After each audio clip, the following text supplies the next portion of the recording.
okay, how much did I start off with? So that question people tend to like not really think about because the money that I started off with is not here with us till this day. RIP. You know what I'm saying? Because remember, accounts are gonna blow back to back to back to back until you kind of like learn enough to then not fuck up again. You know what I'm saying? But I mean, back then, I mean, I think it was I grew some decent size accounts, but it was still all about gaining that consistency that I needed to actually get to.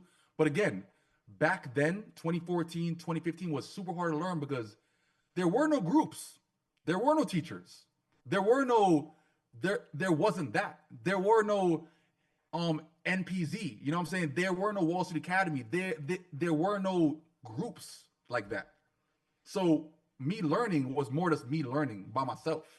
You know what I'm saying? Like I got to go through all the ups and downs and everything without having a mentor that say, "Yo, don't do this, don't do this." So accounts were fucking blown, you know, and it comes to a point that like you got to pretty much take things seriously to not want to keep on fucking up, which is when you start to actually take things a bit more seriously with the learning curve. You know, like researching more, back testing more, doing things a bit more, so you understand like your methodology.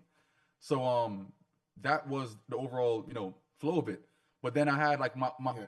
like my biggest break in trading was like back in 2016 when I did like 1,500 to like 30,000 in like a week or like a week and a half.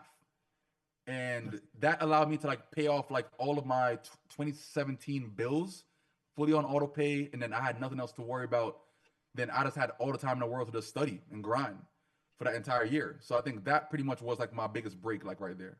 And then from that point, you know, I had bigger days, $1,000 to 74,000 traded XRP back in 2017, and then you know all the gains beyond that were just like nice growths, you know. You can never have a house built if you're giving your bricks away. Just keep that statement in mind, that analogy in mind.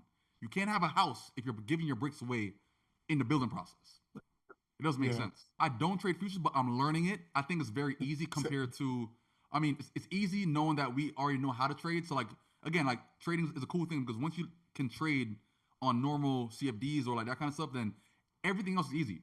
You Options, easy. Futures, easy. The only thing that you got to pretty much like be open about is learning the platform that you're trading on, which is probably the biggest learning curve at that point. But the overall trading aspect of it is going to be easy because you already understand on how to do it on all the platforms. risk management, right? I know you Yeah. kind of spoke about it earlier. What's your take on risk management?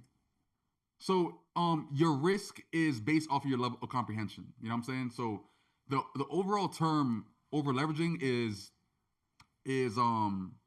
subjective based off of that person's skill set and edge in the market. So like for example, me seeing Angel doing all the wild shit that he be doing on dirt bikes, to me, that's risky as fuck, right?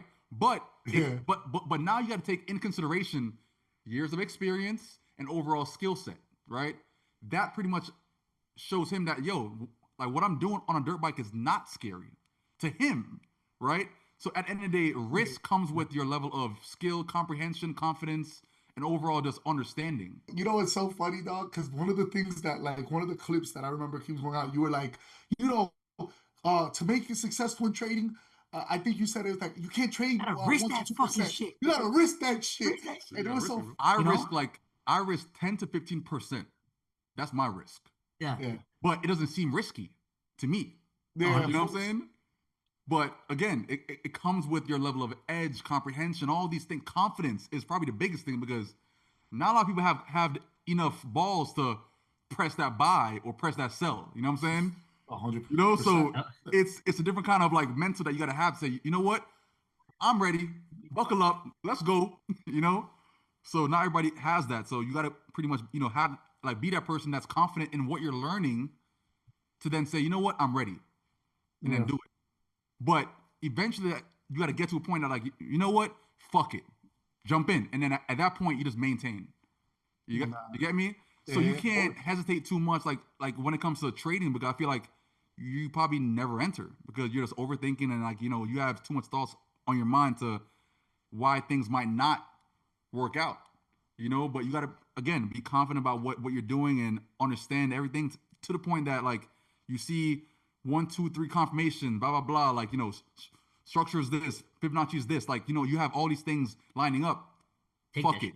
Take I'm that in. shit. Yeah. Buckle up. Let's go. You know what I'm saying? Like, you got to pretty much have that kind of mindset.